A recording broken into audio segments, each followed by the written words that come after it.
दिल ना दुखाओ।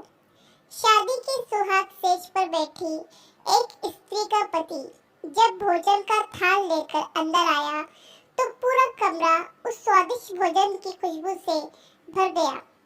उस स्त्री ने अपने पति से निवेदन किया कि माँ जी को भी यही बुला लेते हैं तो हम तीनों साथ बैठकर भोजन करते हैं।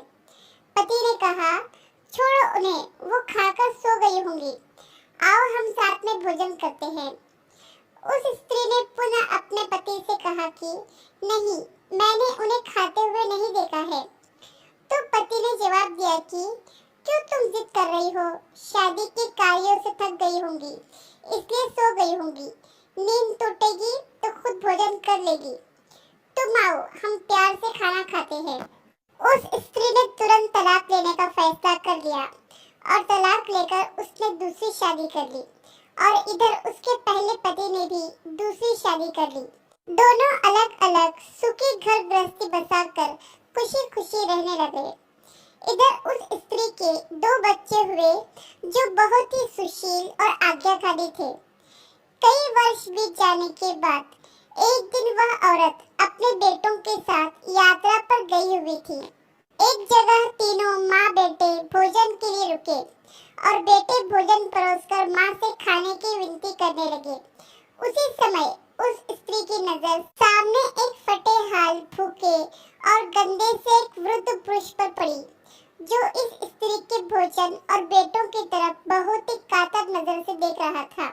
उस स्त्री को उस पर दया आ गई और बेटों को बोली कि जाओ, पहले उस वृद्ध को नहलाओ और उसे वस्त्र दो, फिर हम सब मिलकर भोजन करेंगे।